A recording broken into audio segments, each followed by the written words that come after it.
Hello दोस्तों, नमस्ते। तो आज हम बात करेंगे इस वीडियो में बाबा साहब भीमराव अम्बेडकर विश्वविद्यालय यूनिवर्सिटी के जो काउंसलिंग प्रक्रिया डॉक्यूमेंट वेरिफिकेशन हो चुकी है 15 तारीख को फिज़िकली रूप में हो चुकी है। उस प्रक्रिया के बाद में बहुत सारे बच्चे वहाँ पर अपना सामान, लगेज, जो भी उनकी आवश्यकता अनुसार जो सामान था वो सारा लेके आ गए थे। तो उनके रहने की क्या सुविधाएँ रही थी वहाँ पे, और जो बच्चे रह रहे हैं वहाँ पे कैसे रह रहे हैं।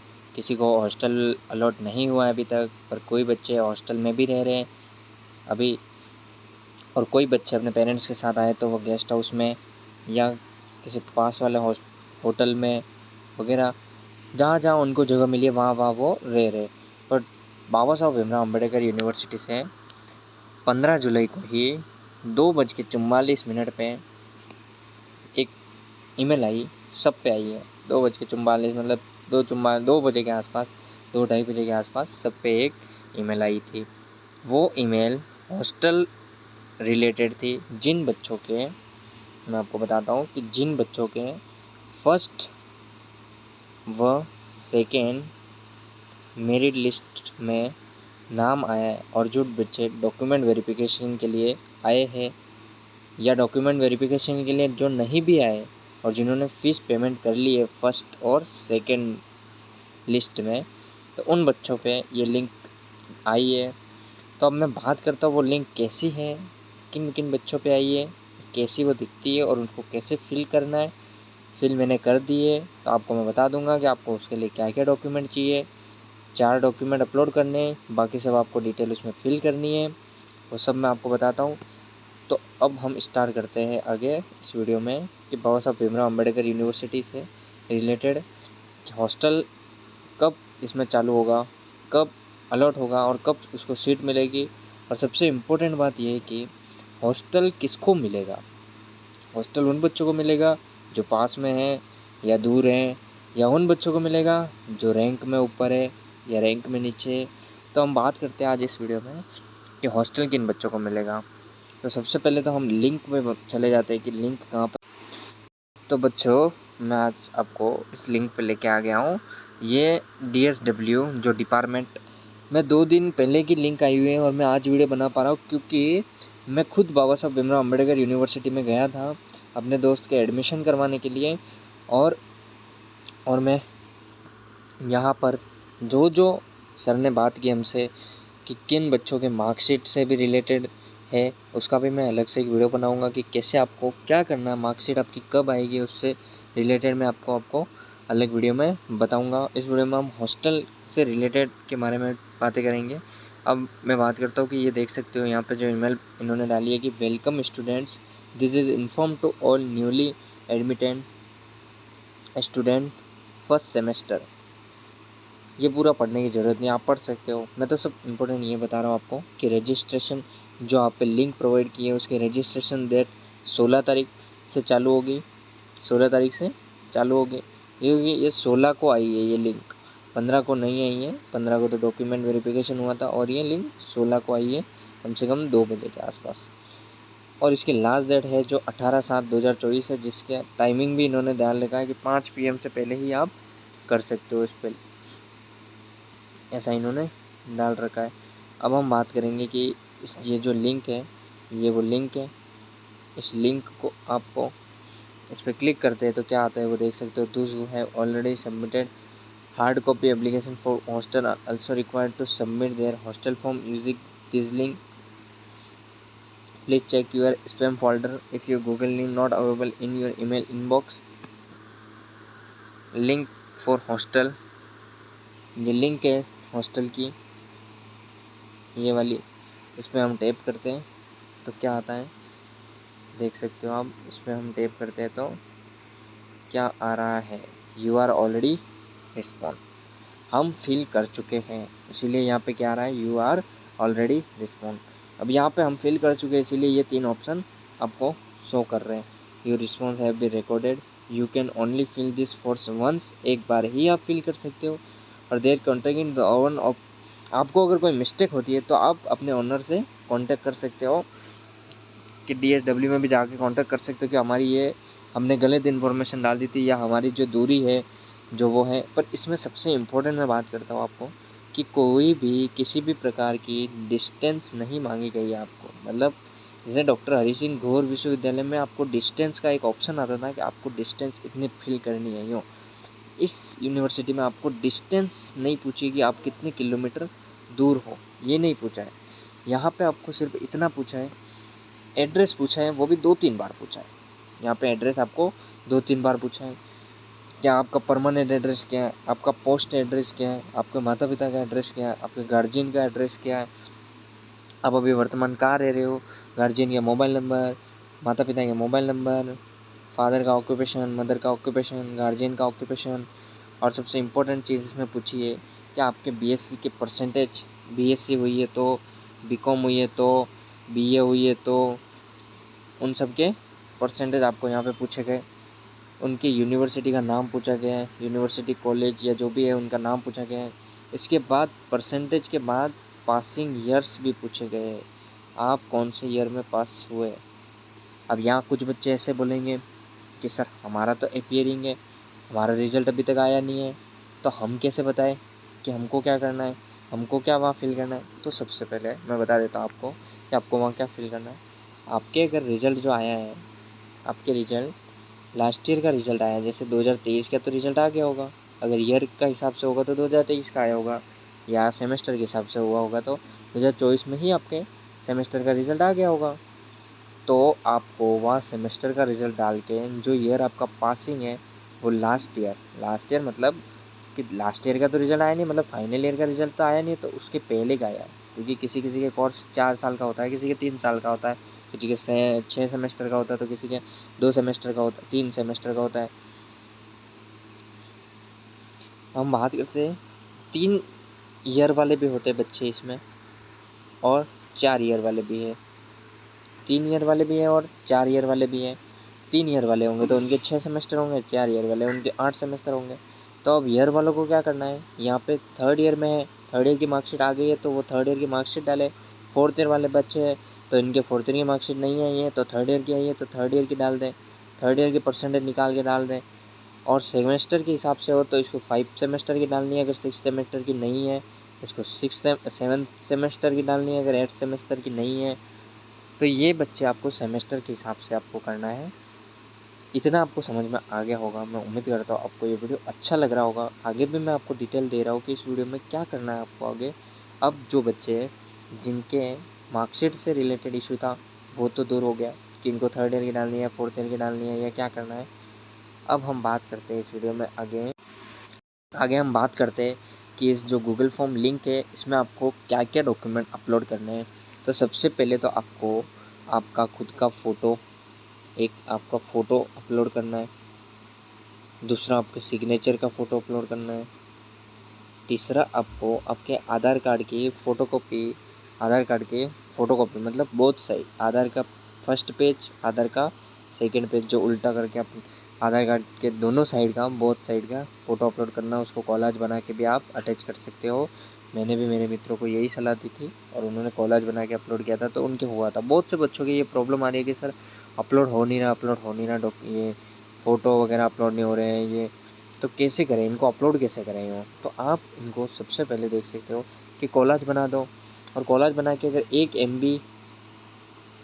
MB की अगर साइज़ है, उसमें 1 MB की अगर ज़्यादा साइज़ है, 1 MB से ज़्यादा साइज़ है तो वो अपलोड नहीं होगा। तो उसको कम करने के लिए आप उसको कम कर सकते हो। बहुत सारे ऐप है जो इनकी MB को KB में कन्वर्ट कर सकते हैं, तो आप ये कर सकते हो। या आप सबसे सिंपल अगर मैं बताऊँ आपको कि आपको बिना किसी ऐप के कुछ करना है तो आपका यूँ है कि ऐप से आपकी क्लियरिटी कम नहीं होगी। ये बात ध्यान रखना कि ऐप से आपकी क्लियरिटी कम नहीं होगी, पर बिना ऐप के अगर आपको करना हो तो आपको सबसे अच्छा सॉल्यूशन है कि आपके पास जो फ़ोटो है उसको आपके मित्र पे व्हाट्सअप कीजिए और उस मित्र को बोलो कि आप इसी फ़ोटो को मेरे पे वापस व्हाट्सअप कीजिए। तो वो 1 MB का होगा तो वो वापस उसको कम होकर के वापस कम आ जाएगा। तो ये सॉल्यूशन दूर हो गया आपका कि आपके जो अपलोड नहीं हो रहा है वो कैसे अपलोड नहीं हो रहा है, वो सब अपलोड हो जाएगा आपका। आधार कार्ड के बाद आपको स्कोर आईडी भी यहाँ पे मेंशन करनी है कि आपके कितने स्कोर बना है, वो स्कोर की आईडी भी आपको मेंशन करनी है। स्कोर मतलब कितने बने वो स्कोर आपको यहाँ मेंशन करनी ही है। फिर अपलोड आपको और एक चीज़ करनी है, फ़ी रिसिप्ट। फ़ी रिसिप्ट कौन सी अपलोड करनी है, अब वो काउंसलिंग वाली 200 रुपये वाली फ़ीस रिसिप्ट तो आपको अपलोड करनी ही नहीं है, आपको अपलोड करनी है तो 5,900 रुपये, जो कि जूलॉजी केमिस्ट्री इनके प्रोग्राम के हैं 5,900 रुपये, उसकी फ़ी रिसिप्ट आपको अपलोड करनी है। अगर कोई बच्चा लाइफ साइंस का है तो उसको लाइफ साइंस से रिलेटेड फ़ी अपलोड करनी है कि लाइफ साइंस की उसकी फ़ीस होगी 20,900, वो वाली आपको फ़ीस यहाँ अपलोड करनी है।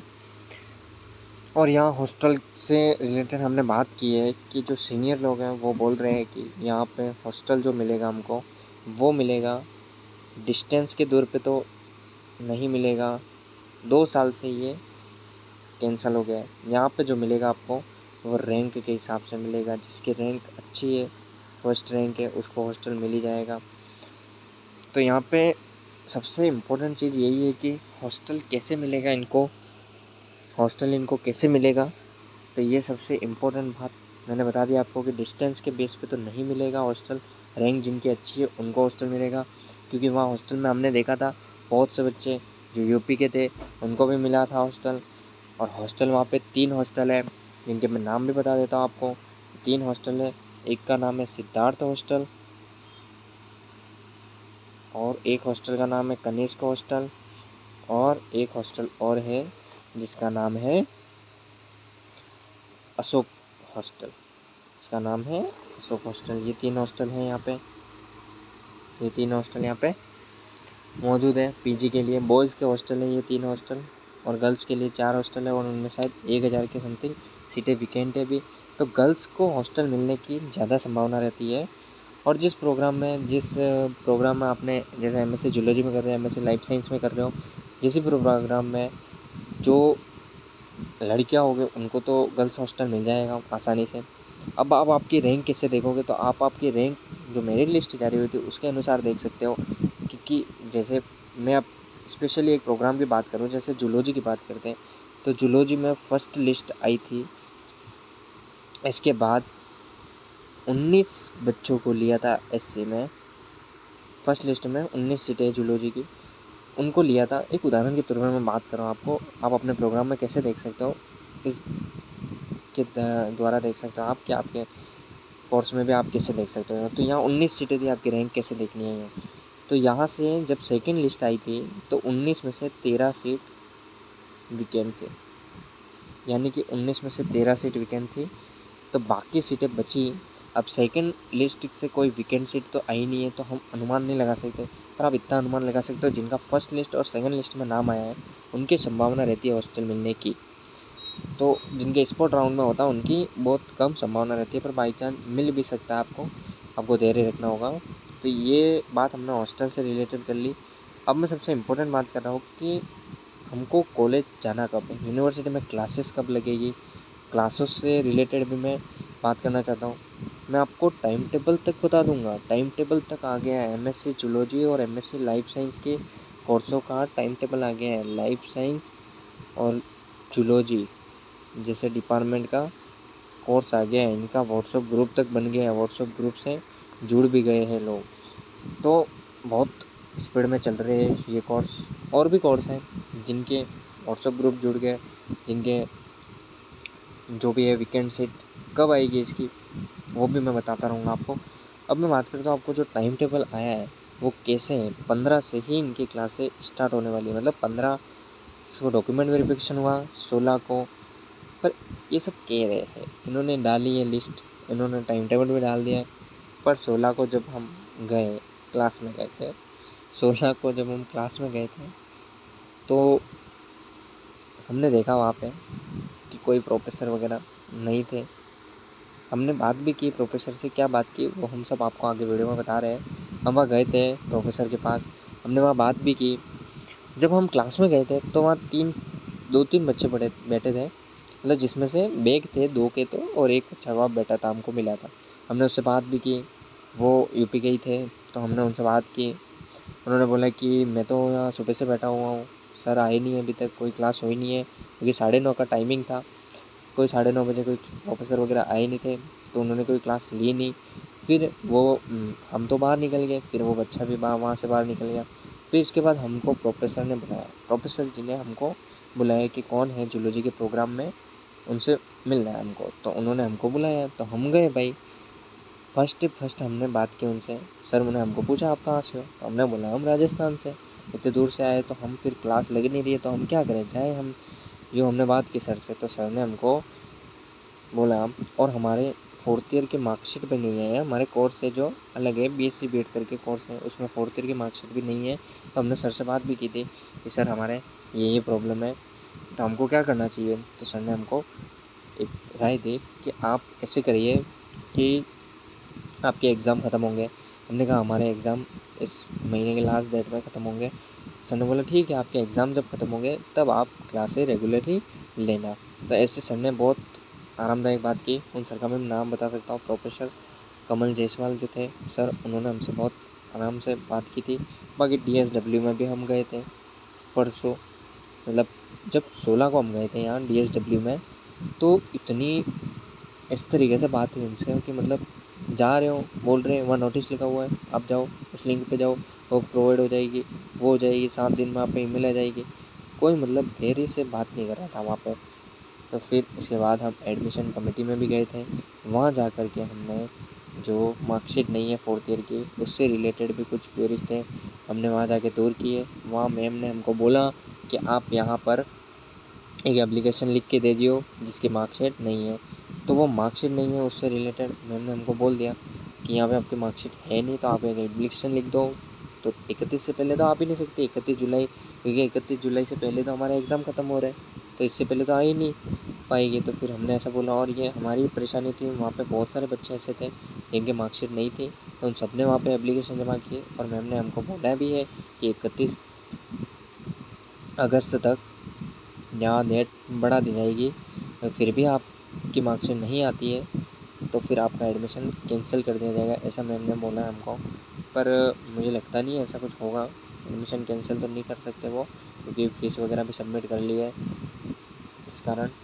तो हम आपको एक बार सेमेस्टर का जो एग्ज़ाम का टाइम टेबल आ गया है वो हम आपको दिखा देते हैं कि एग्ज़ाम का जो, ये देख सकते हो आप, वहाँ साहब भीमराव अम्बेडकर यूनिवर्सिटी, ये ऊपर आपको दिख रही होगी।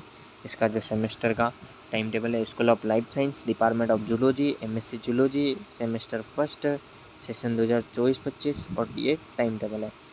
Theory and practical classes will be held at, ये जो भी है क्लासेस कब से स्टार्ट होगी, ये 9:30 से 10:30, फिर ब्रेक है 11 से 12, फिर 12 से, फिर यहाँ 1 से 2 है, फिर 2 से 3 है, और 3 से 4 है। और ये 15 की आपको डेट डाल दी है, और इसमें ये कोड दे रखे, ये आपकी सब्जेक्ट होगी फर्स्ट ईयर की, जो जूलॉजी की है उनकी, और फैकल्टी मेंबर वगैरह ये जो भी है उनके नाम है इनकी, मतलब यहाँ पे लिखा रखा है कि ऐसे, तो ऐसे में आएंगे डॉक्टर संध्या मैम, फिर ऐसे ट्यूसडे को भी संध्या मैम, SM मतलब प्रोफेसर सुमन मिश्रा, ऐसे मतलब प्रोफेसर सुमन मिश्रा यहाँ होंगे। और इसके बाद बात करते हैं NJ 107, NJ doctor Nisma Jaiswal, ये सब इनके वो है, वीकली में कितने दिन ये पढ़ाएंगे, ये इनकी बात रहती है। तो उम्मीद करता हूँ मैं आपको ये वीडियो अच्छा लगा होगा। अगर आपको किसी भी और चीज़ की जानकारी है तो आप हमारे कमेंट बॉक्स में कमेंट करें, ताकि हम आपको बता सकेंगे, क्योंकि हम BBA से रिलेटेड सारी डाउट क्लियर करेंगे, क्योंकि हम वहाँ जा के आए हैं और हमको पता है कि वहाँ की लाइब्रेरी की सुविधा क्या रहेगी, लाइब्रेरी की क्या है चार्जेस है, लाइब्रेरी में कहाँ आपको बैठना है, कौन से फ्लोर पे आपका डिपार्टमेंट होगा, कहाँ पे आपको बैठना है, वो सब हम आपको टाइम टू टाइम इस चैनल पे बताएंगे। और बाबा साहब भीमराव अम्बेडकर यूनिवर्सिटी में जिसको पढ़ना है वो भी इस चैनल को सब्सक्राइब कर दीजिए, क्योंकि हम इस चैनल पे वो सारी डिटेल वीडियो अपलोड करते हैं जिनसे आपको कुछ ना कुछ तो फ़ायदा होता है। अगर आप देख रहे हो तो आपको कुछ ना कुछ तो आपके डाउट है वो क्लियर होगा ही से इससे। उम्मीद करता हूँ आपको ये वीडियो अच्छा लगा होगा। अगर अच्छा लगा हो तो इस वीडियो को लाइक ज़रूर करें, शेयर करें, और अपने ज़रूरतमंद मित्र के पास इसको ज़रूर भेजें, जिससे उसकी भी सारे जो भी जानकारी उसको चाहिए वो उसको मिल सके। तो चैनल पे नए आए हो तो चैनल को सब्सक्राइब भी कर दीजिए ना। ठीक है, thank you watching my video.